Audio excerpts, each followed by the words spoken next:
The ride home from the graduation ceremony was quiet, but not in a tense way, more like a sacred silence. Amelia leaned her head on Austin's shoulder in the back seat of the car. Their fingers were laced, warm and steady between them. The sun was setting over the hills, casting a golden hue that seemed to kiss the edges of everything it touched. When they reached the estate, Grace was already waiting at the front steps, holding 2 glasses of sparkling lemonade. She handed them off with a grin and said, "Nothing, just a wink." Before slipping inside, Amelia kicked off her heels and walked barefoot across the marble floor, her gown trailing behind her. Austin followed, loosening his tie, his eyes never leaving her. They didn't speak until they reached the master balcony, where city lights blinked in the distance like scattered stars. "I still feel like I'm dreaming," Amelia whispered, holding the cool glass to her cheek. Austin turned to her, resting one hand on the railing and the other lightly at her waist. "It's real," he said softly. "You did this." She looked up at him, her lashes heavy with emotion. "We did." He leaned in, kissed her temple. "You earned every piece of this. The degree, the applause, the respect. The way my father looked at you today."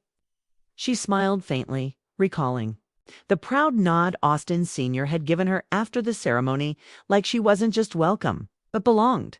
"I never thought I'd be this person," she said. "Standing here, with you, with them, being seen." Austin turned her gently to face him. "You didn't become someone new, Mia. You returned to who you've always been. They're just finally seeing clearly." Her eyes welled up, and she rested her forehead against his chest. "I used to dream about a life like this when I was little," she murmured. "But I never thought I'd live it. And not like this, with love. With peace." He pressed his lips to her crown and held her there. "And now?" he asked. She looked up, eyes full of wonder and fire. "Now I want more. Not things, meaning. I want to build something, give other girls what I never had. Safety, opportunity, choice." Austin smiled, that rare, tender smile that still unraveled her. "Then we'll do it," he said. "You lead. I'll follow." They stayed on the balcony until the moon was high, the sky soft with starlight and the hum of cicadas below. Later that night, as they lay tangled in linen sheets, Amelia traced the scar on Austin's forearm with the tip of her finger. "Do you ever think about how far we've come?" she whispered. He nodded. "Every damn day, even with everything. It was all worth it." He turned to her fully then, cupping her face, his eyes darker now, steady. "I'd walk through every storm again if it led me back to this moment. Back to you." She smiled and kissed him, slow and deep, full of the promise that whatever came next, they'd face it together. Just before they drifted off to sleep, Austin murmured into the dark, "There's something I've been working on. Surprise. But it's not ready yet." Amelia shifted. "Another house." He chuckled. "Something bigger." She looked at him curiously, eyes half-lidded. "Bigger than this?" He paused. "I'm starting a foundation," he said quietly. "In your name?" Her breath caught. "For girls like you, smart, overlooked, caged by circumstance. It'll fund education, legal aid, housing. You'll run it. If you want to." She blinked, tears welling again. "You're serious?" "Dead serious. It's time we turned our story into something that outlives us." And in the silence that followed, Amelia knew this wasn't just the end of a chapter. It was the beginning of a legacy. The foundation launch came 3 months later. Amelia stood at the edge of the rooftop garden that overlooked the heart of the city, a place that once felt too large for her dreams, now pulsing with the rhythm of her purpose. The banner behind her bore its name in elegant gold script. The Arise Foundation, advocating rise, integrity, safety, and empowerment. People were arriving: lawyers, social workers, educators, women from shelters, government partners, and a few discreet members of Austin's network. But Amelia's eyes were on the front row, where 4 young girls sat in matching navy uniforms, nervously clutching the folders they'd been given. The first recipients. The beginning. Grace handed her a microphone and whispered, "It's time, Amelia." Exhaled, smoothing her blazer. Then she stepped forward. 3 years ago, I stood outside a law firm with calloused hands. A resume soaked in rain and a name no one remembered. I had no connections, no safety net. Just a dream I buried under other people's expectations. The crowd stilled. I didn't need saving. I needed a chance. A door. Someone who looked at me and saw not where I came from, but who I could become. She glanced toward Austin, who stood in the back, hands in his pockets, watching her. She hung the moon. This foundation is that door. For every girl who's been told she's too loud, too poor, too broken. We're here to say you are enough, and your story isn't over. The applause came slowly, then rose like a wave. After the ceremony, one of the girls approached her. She looked about 16 with tight braids and wary eyes. "Miss Amelia, is it okay if I ask you something?" "Of course." The girl hesitated. "Were you ever scared? Like when it all started?" Amelia crouched to her level and nodded. "Terrified." "What did you do?" "I chose to move anyway." The girl's lips twitched like she might cry. She nodded once, then walked away with a steadier spine. Later that evening, back at the estate, Amelia stood barefoot in the kitchen, her blazer replaced by a soft robe. She poured 2 glasses of wine and handed one to Austin, who leaned on the counter watching her with that look again. "You were brilliant today," he said. She smiled. "I felt like I was standing on holy ground." "You were," he said simply. Then he pulled a velvet box from his jacket pocket. Her eyes widened. "Austin," he opened it, revealing a gold ring knot with a diamond, but with a single deep sapphire, surrounded by tiny stars engraved in the band. "I know we already promised each other everything," he said, "but I want the world too. No contracts, no business arrangements. It's just us. Real, permanent." Amelia blinked fast, then reached for him. "I don't need a stage or a guest list," she said. "Just you," he murmured. "Just this." She agreed, and as he slid the ring onto her finger, she realized something she hadn't said aloud yet. She was free. But more than that, she was home. The wedding was quiet, intimate. No press. No spectacle. Just a vineyard outside the city, where time moved slower and the breeze carried wild lavender. Grace stood beside Amelia, adjusting the veil that shimmered like morning dew. "You ready?" Amelia nodded, but her voice was soft. "It feels different." This time, Grace arched a brow. "Cold feet." "No." Amelia smiled. "This time, it's not about escaping something. It's about walking toward something. Someone." When the doors opened, Amelia stepped into sunlight. Her dress was simple, elegant soft silk with a trail of hand-stitched pearls. Austin stood at the altar, wearing no tie, just a crisp shirt with sleeves rolled slightly, as if to say, "I am myself with you," as she walked toward him every moment. They had survived, flashed like a silent, real rooftop nights. Hushed arguments, the contract, the kiss in the hallway, her breaking. His staying, when she reached him, neither spoke. He just took her hands and held them like something sacred. The officiant began, but the words blurred. What mattered was the vows they'd written themselves. Austin's voice was low but clear. "I've seen power, Amelia. I've tasted ambition, wealth, fear, but none of it taught me what you did. You taught me to stand still, to choose truth over image, to choose love even when it's terrifying. So I choose you now, not to fix you or protect you, but to walk with you, always." Amelia's voice trembled. "I spent years being invisible, quiet, useful. I gave my light away to people who never looked me in the eye.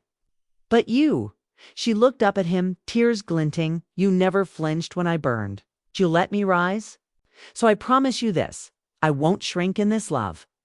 I'll meet you with fire, and I'll stay." They exchanged rings, no applause. Just silence and wind, and then his forehead rested gently against hers as the officiant whispered, "You may kiss," but he already had. A quiet kiss. One that said finally, one that said forever.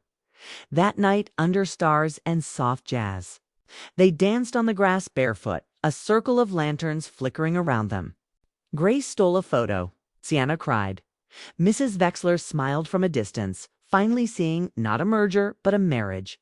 After everyone had gone, Austin and Amelia sat on a bench wrapped in one blanket, wine glasses forgotten beside them. "I don't want to disappear into luxury," she whispered. "Want to stay grounded." He nodded. "Then we build a life that breathes. Not a palace, just a home." They clinked their glasses once, then leaned into the silence of their choosing. The contract had ended, but the story had only just begun. It started with a letter, unmarked, hand-delivered, left at the Arise Foundation's front desk and a plain cream envelope. Amelia opened it slowly, standing in her office. The paper inside was thick, the handwriting almost too neat. "Carrie? A name you do not know, but your mother did before she disappeared." -D. Amelia froze. She read it again, and again, no address. No contact. Just a single letter and the tremble it left in her chest. That night, she didn't mention it to Austin. Not out of fear, but because she needed to breathe through it first. To remember who she was now before reopening the wounds of then. Instead, she drove alone to the house she grew up in, the one buried in a forgotten part of town. Shuttered windows, rusted gate. Weeds climbing the porch like memories that refused to die. She hadn't been here in over 10 years. Inside, it smelled like dust and secrets. The floor creaked in familiar patterns. In the bedroom, she found the box her mother had kept under the bed. It was still there. Inside, a faded photograph of a woman in a hospital, uniform Amelia's mother. Beside her, a man with sharp cheekbones and unreadable eyes. On the back of the photo, 2E with "Love Always, Darius." Her pulse quickened. Darius, the signature on the letter. She didn't recognize the man in the photo, but something in his eyes. It felt like looking into a mirror from a life she'd forgotten. She took the photo, closed the box, and walked outside to call Grace. "I need you to dig into something," she said, discreetly. "The name is Darius. Possibly connected to my mother before she vanished. Medical field, maybe. Possibly criminal records and Grace. Yes, if this is what I think it is. I don't want Austin involved. Not yet." Grace hesitated, but her voice was steady. Understood. Back at the estate, Austin noticed the distance. "You okay?" he asked, arms around her waist as she stood by the window, silent. She turned to him and smiled. "I'm learning too. Be okay, even when everything feels uncertain." He searched her face. "Are we uncertain?" "No," she said gently, brushing his cheek. "We're the only thing I'm sure of." Still, when she lay beside him that night, her mind wasn't in the sheets or the softness of his touch. It was with the photograph under her pillow. The next morning, Grace called. "I found him. Darius Okoye, former surgeon, suspended license, multiple clinic violations. He was your mother's attending physician the year she disappeared?" Amelia's breath caught.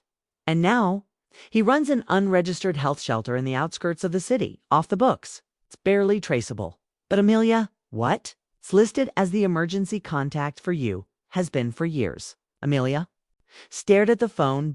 The world didn't spin. Sharpened. And with calm resolve, she whispered to herself, "Then it's time to meet the ghost."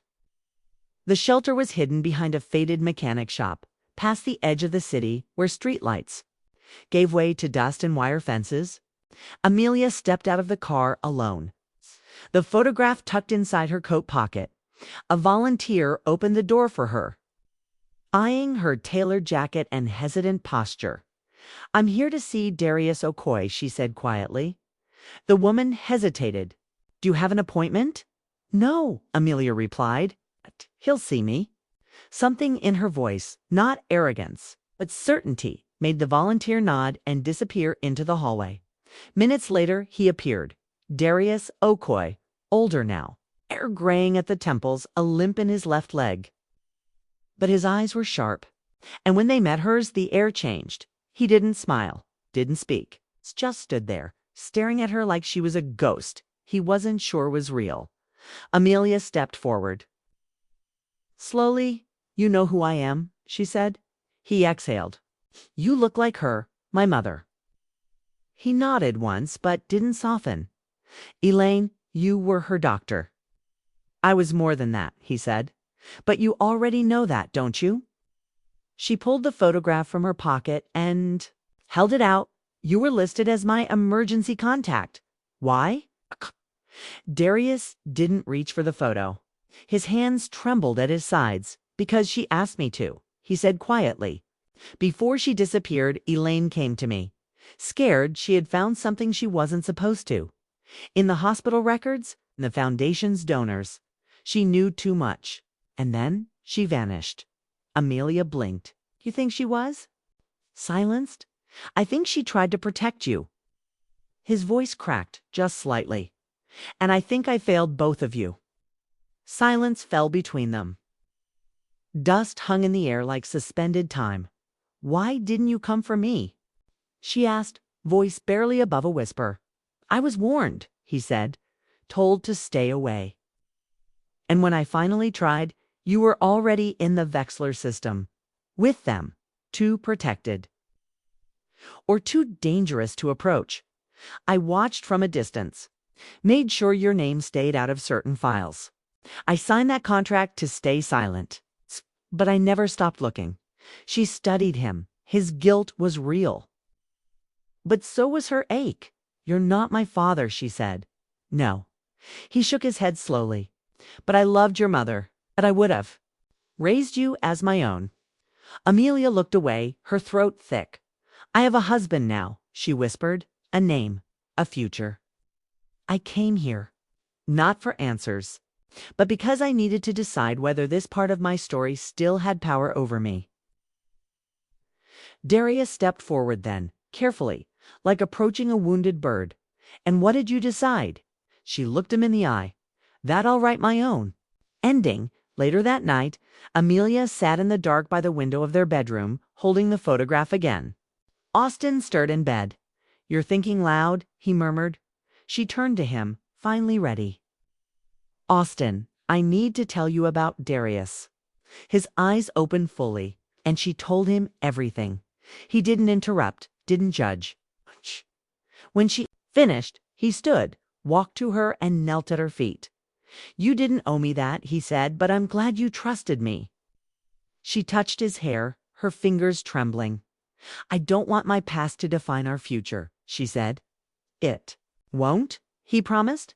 "But if it ever tries to, we'll face it together." And for the first time in weeks, Amelia finally felt free. Not because the past had been solved, but because she no longer had to carry it alone. The next morning, Amelia stood before the full-length mirror, her hand resting over her abdomen. Light was soft, golden, spilling in through the gauzy curtains. Austin came up behind her, wrapping his arms gently around her waist.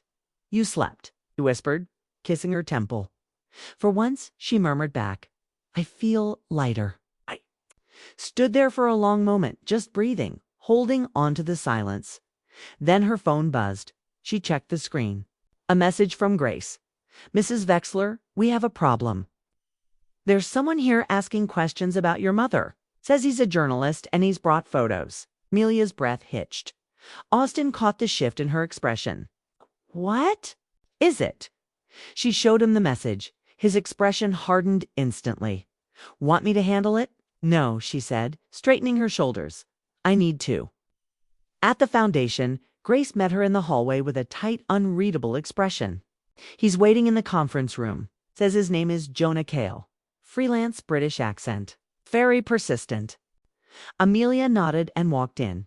The man looked up, mid-30s. Sharp cheekbones, disheveled curls, and a file resting on the table in front of him.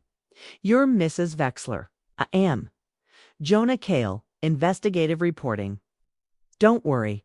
I'm not here to smear your name. Quite the opposite. Sit and sit." "Then what are you here for?" He opened the file. Inside were old photographs, newspaper clippings, hospital staff directories. Then a photograph Amelia had never seen before. Her mother, younger, smiling, standing beside a man whose face had been circled in red ink. "This," Jonah said, tapping the man's face, "is Dr. Lionel Grieve.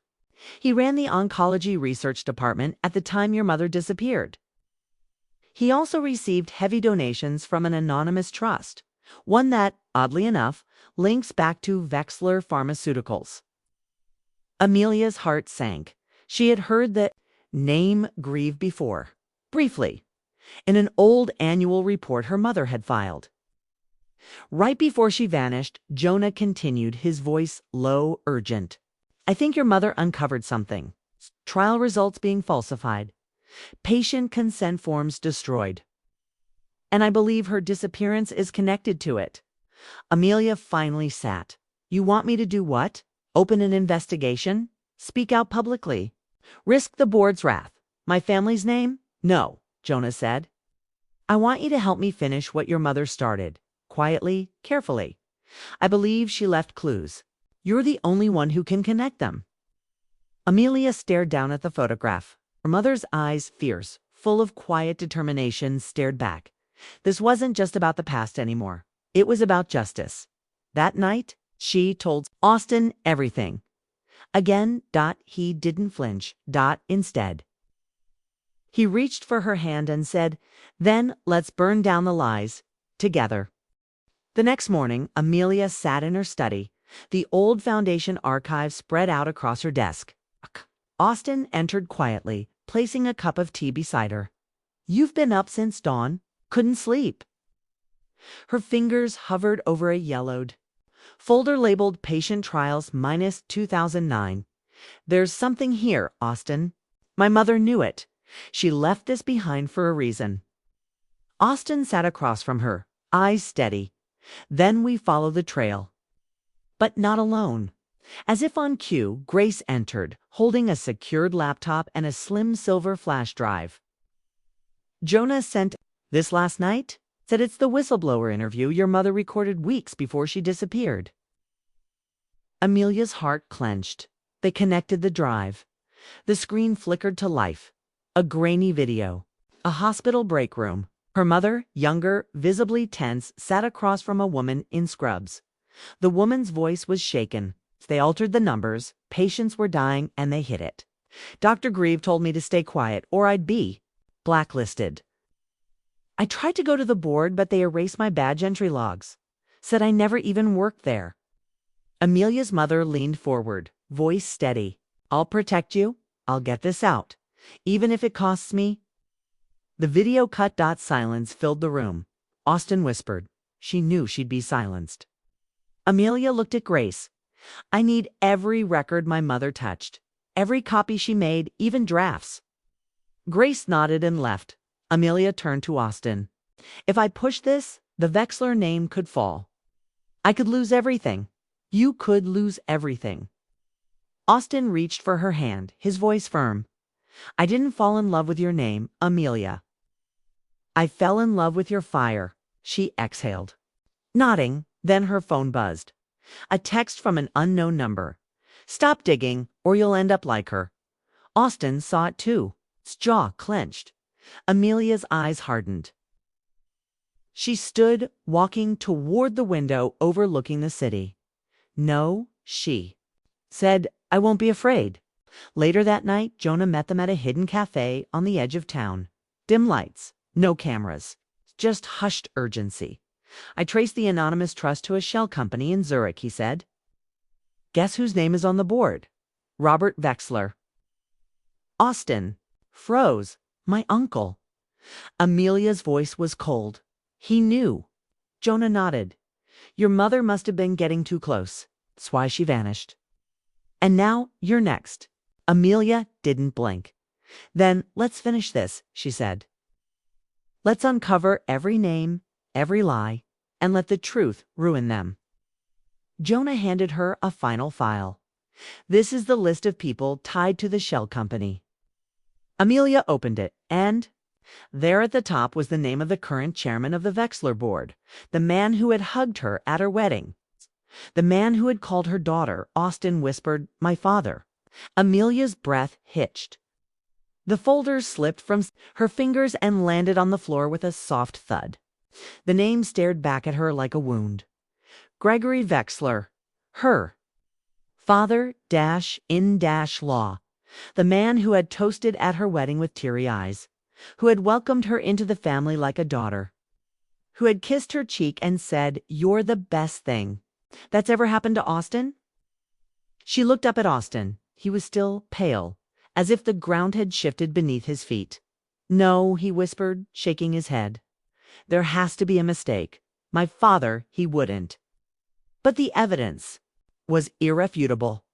Jonah, voice low, broke the silence. "He was on the board the year the trials were hidden, the year your mother disappeared. His signature is on the disbursement that funded the shell company." Austin slowly sank into the chair, his hand covering his mouth. Amelia's voice came. Out horse, he helped cover up the deaths. He silenced whistleblowers. He threatened my mother. And now he's threatening me.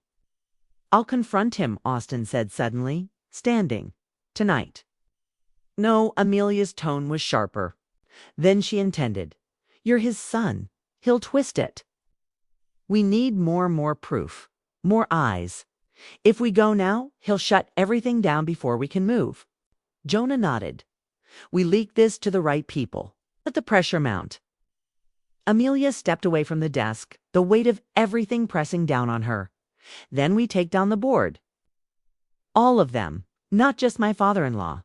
Not just Grieve. All the men who buried those lives." Us. Looked up at her, eyes heavy but full of fire. "And what about us?" Amelia turned to him, tears gathering at the corners of her eyes. "We survive this. Not because we're untouched, but because we choose to face the storm together." A beat. Then he stepped forward, pulled her into his arms, and whispered, "I'm with you, Amelia, even if it all burns down." 3 weeks later, a news article exploded across every media outlet. Whistleblower documents reveal Wexler Foundation tied to patient trial cover-up names on the board. Implicated in decade-long silence. Photographs, redacted reports, the old video dot, and a single name highlighted as the source of the leak. Dr. Amelia Ray Vex, lead dot. The world now knew. The board convened in emergency. The press swarmed. Stock prices dipped. Gregory Wexler issued a public statement claiming ignorance. But behind closed doors he called his son. Austin didn't answer. But the next morning, a formal letter was delivered to Amelia and Austin's apartment. "You have embarrassed this family. You've made enemies you can't imagine. This isn't over." Gregory Wexler. Amelia stared at it for a long moment before tearing it in two and tossing it into the fireplace. She turned to Austin. "Let him watch what rebuilding with truth looks like." The fire crackled as the letter curled into ash. Amelia didn't flinch. Her hand was steady, her face unreadable. Austin stood behind her in silence, watching the flames reflect in her eyes. "He's not going to let this go," he said finally. "I'm counting on that." She replied quietly. Days later, courtroom lobby thought. Grand courtroom echoed with reporters' murmurs and shuffling papers. A class action suit had formed. Patients, families, and medical staff who had once been silenced now stood with her. Amelia sat beside Jonah, her notes clutched tightly in her lap. She wore no jewelry, no heels, no glossed veneer. Just a plain black dress, a braid pinned low at her neck, and eyes that had learned not to blink when stared at. Across the room, Gregory Wexler entered with his lawyers in tow. His face was hard, pale, but when his eyes landed on Amelia, he hesitated. She didn't look away. Austin entered minutes later and sat beside her, his fingers lacing with hers silently. "Thank you," she whispered. "For what? For not choosing safety?" He looked at her jaw tight. "I didn't fall in love with a safe woman. I fell in love with you. Testimony de Amelia took the stand. Cameras weren't allowed inside, but the whole country waited outside. She spoke slowly, calmly, clearly, she told them. About her mother's work, about the buried research, about the missing patients. The name changes, the threatening emails, and finally, about the man who funded the silencing campaign. My father-in-law once told me that sacrifice was necessary to build something great. She said, but what is greatness if it's built on the backs of the unheard? I'm not here to bury a man. I'm here to lift up every voice that was ignored for years. Grigory's lawyer objected. Overruled, she continued, I married into power. But I do not serve it. I serve truth. And if that means losing everything, I accept it, because I refuse to build my life on silence. When she stepped down from the stand, the room was dead quiet, until a woman in the back whispered, that was my son. Another voice, my sister. Then a slow clap. Then more, until the whole gallery rose in applause. Weeks later, verdict. Delivered. Gregory was found guilty of conspiracy and obstruction. Several board members resigned. The foundation was stripped, restructured, and a memorial was commissioned with the names of all the patients lost to the cover dash. Amelia didn't attend the press conference. She and Austin were already gone. A year later, Countryside Clinic, the sign was handmade. It's a Ray Center. It wasn't. Large. Just 3 rooms, 2 nurses, a single operating table, and a community garden in the back. Amelia stepped outside in scrubs, wiping sweat from her brow. She waved to a young girl carrying books. Greeted an old man delivering eggs. Austin leaned against the porch. Holding 2 cups of coffee, she joined him. And they sat on the steps together. This isn't flashy, she murmured. No, he said, but it's real. A breeze passed through the trees, rustling leaves and carrying the scent of lavender. And for the first time in years, Amelia Ray Wexler felt ... free. 3 years later, spring, the Ray Center had grown. It now stood with 7 rooms. Solar panels glinting on the roof and a mural painted on the east wall. Sunflowers rising out of cracked earth, with a single word beneath them. Hope. Amelia stood by the garden fence, a toddler strapped to her back, cooing softly as she inspected the growing herbs. A woman from the village waved as she passed. Dr. Ray, the shipment from Eldridge just arrived. Thank you, Nana. She called back. Austin's in the back, he'll help you unload. The child on her back giggled, then tugged gently. At her braid, Amelia turned her head and smiled. Hungry again? It's just like your father. The little boyno looked at her with his father's amber eyes. Already curious about everything inside, Austin was at the table, sorting patient files and laughing with 2 new interns. His shirt sleeves were rolled up, a pencil tucked behind his ear. He looked up as she entered and gave that easy, crooked smile that still disarmed her. You're late, he teased. I brought backup. She turned so Noah was facing him. The real boss has arrived. He kissed her cheek, then lifted the baby into his arms, bouncing him gently. Amelia leaned against the doorframe for a moment, watching them. There had been pain, battles, scars, loss, but there had also been this quiet, defiant joy in the aftermath. Life built slowly, honestly. Together later that evening, after Noah slept, they sat on the porch swing, wrapped in a blanket, warm tea in their hands. The stars stretched endlessly above them. Fireflies danced in the tall grass. I never thought peace would feel so. She searched for the word ordinary. Stan offered. She laughed softly. Yes. He reached for her hand and kissed it. We earned ordinary. A breeze passed. The scent of mint and wood smoke drifted, and in that moment beneath the stars, beside the man she chose in a life she built with open hands, Amelia smiled. Not for a camera, not for appearance, but because she was home the next morning. Before sunrise, Amelia stirred before the light broke across the hills. She lay still for a moment, her body curved into Austin's. Noah softly breathing in the crib beside them. The silence was sacred, but today her chest held a strange tightness. She sat up quietly, walking barefoot out to the porch. Dew clung to the grass, and fog hovered low over the field. Somewhere beyond the trees, a bird began its morning call. She pulled her shawl tighter and looked toward the horizon. A letter had arrived the day before from the city, not from Gregory.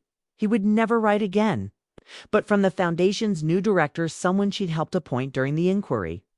They wanted her to return, not permanently, the letter said. It's just a keynote address. One night on the future of ethical care. Amelia held the paper in her hands now. Read the words again. She hadn't stepped foot back into that world since the trial, not even for interviews. Her name had floated in articles, quoted in books. But she had chosen silence over spectacle. This would change that. She didn't know if she was ready. Later. In the kitchen, Austin was flipping pancakes, one-handed, while Noah squealed with joy from his high chair, clapping with every flip. Amelia entered quietly and laid the letter on the counter. He glanced at it, then at her. They want you to speak. She nodded. He said nothing for a moment. Then what do you want? She hesitated. I don't know. I thought I buried that. Life. You buried the lies, he said. Not your voice. That hit deep. She looked at him, eyes wide and unsure. I'll go with you, he added softly. If you decide to go. Noah banged his spoon on the tray. Austin handed him a blueberry and turned back to the stove. I don't want to wear heels again, Amelia said after a long pause. Austin grinned. Then don't. 1 week later, City Auditorium, the room was full. Cameras again. Lights. Applause. But Amelia didn't flinch. She wore soft linen pants and her hair in a braid. No makeup, no armor, just presence. She stepped up to the podium, fingers resting lightly on the wooden edge. 3 years ago, she began. I stood in a courtroom and told the truth about the institution that raised me. That destroyed others. That nearly silenced me a beat. I thought I was done speaking. But healing isn't a closed chapter. It's a garden. And sometimes we are called to return, not to stay, but to plant seeds for others. Eyes locked on her, some welling with tears. I'm not here to save anything. I'm here to remember, to remind, and to rebuild differently. Applause. Not thunderous, but steady. Deep, respectful. Backstage afterward, Austin waited with Noah asleep in his arms, little shoes dangling. Amelia walked toward them slowly, her chest lifted with breath. Her eyes wet but calm. Austin smiled. You're not done, are you? She shook her head, but this time she said, reaching for her son, I speak on my own terms. That night, back in Silver Creek, Crane tapped gently against the roof. Austin stood by the kitchen sink, sleeves rolled up, staring into the night beyond the window. Amelia watched him from the doorway, the way his jaw tensed, not in anger, but in memory. You okay? She asked softly. He turned, startled, then nodded. Yeah, just ... The city always brings it back. She stepped in slowly. Your father. Austin nodded again, slower this time. I saw someone at the auditorium, one of his old assistants. He looked at me like I still belonged to that name. You don't, Amelia said firmly. I know. But sometimes I still feel like I'm paying off a debt I didn't ask for. She crossed to him, wrapping her arms around his waist. You've broke the chain, Austin. Not everyone has the courage to do that. He rested his forehead against hers, eyes closed. I still remember the night I walked out. The way he looked at me like I'd stabbed him in the back. You didn't, she whispered. You saved your soul. Flashback 5 years ago. Stan's hands trembled as he set the files down on his father's desk. Gregory Wexler glanced at them, then slowly looked up. What is this? Proof, Austin said, of what you did, what you covered up. Gregory rose from his chair like a storm cloud forming. You ungrateful, I'm not a child anymore, Austin said, voice cracking but strong. I believed in you, till I realized what your empire was built on. If you think the world cares about your ideals, about purity, they'll destroy you before they thank you. Then let them. Gregory's eyes were ice. If you walk out that door, you're not my son.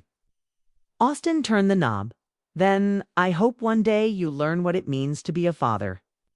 Present, back in Silver Creek, Austin stood beside Noah's crib, watching his son sleep peacefully. One chubby hand curled around a stuffed bear. Amelia came up behind him and rested her head on his shoulder. He has your strength, she said. No, Austin replied. He has ours. He took a long breath, the air of old ghosts finally leaving his lungs. I think I want to write something, he added quietly. She looked up. About your father. About being a father. About what that means. What? It should mean, Amelia smiled. Write it? The world needs voices like yours. He nodded, then bent to kiss Noah's forehead. A boy born free of legacy, loved without condition, and a man finally learning that walking away from darkness was the first step toward becoming light. 2 months later, local forum in Eldridge. The auditorium was small. It's tucked behind the public library, but the seats were full. Austin stood at the podium, papers in hand, heart pounding, not with fear, but with something gentler. Purpose. He looked out at the faces young men, older women, fathers with their sons, a few doctors from the community. My name is Austin Wexler, he began. But I left that name behind when I chose the kind of man I wanted to become. He glanced down briefly, then up again. I didn't grow up with a healthy model of love or fatherhood. I learned silence, discipline, reputation, but not how to say I'm proud of you, not how to show up with grace or ask for forgiveness. A pause. Years ago, I walked away. I left wealth, privilege, and power behind. I went searching for something quieter, harder, something real. He smiled softly, his voice steady now, and I found it. In a town where people grow their food, with their hands, where healing takes time. Where a woman taught me that home isn't a place, it's a choice. And fatherhood isn't about perfection, it's about presence. The room was still. Then, slowly, applause rose. Austin exhaled. It wasn't about the clapping. It was about speaking the truth aloud and free. That night back in Silver Creek, Amelia found the letter in their mailbox just after sunset. It was unmarked, sealed in plain brown paper, with her name written in ink she hadn't seen in years. She didn't open it right away. Instead, she stood there beneath the evening sky, fingers trembling. The sounds of crickets around her. Austin came out moments later, holding Noah. You okay? She looked up, startled. Yeah, She showed him the letter. He read her face before the envelope. From someone you knew. She nodded slowly. From someone I used to be. Austin waited, then gently said, You don't have to open it alone. She looked down at the envelope again, and back at him. Tomorrow, she said. The next morning, a bench outside the clinic, the sun filtered through the trees, casting soft golden light over the bench where Amelia sat. The letter finally opened in her lap. Austin stood nearby, giving her space. She read the words again. Mia, I don't expect forgiveness. I only want to tell you I'm sorry for what I didn't. For what I let happen. I was a coward.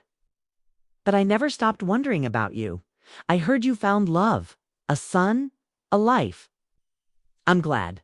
If you ever want to meet just once, I'll be at St. Teresa's on the 10th. I'll wait until sundown. Mother? The bench held her stillness. Amelia didn't cry, but something inside her long buried shifted, and she whispered aloud. Not to the wind, not to Austin, but to herself. Maybe it's time. To be continued.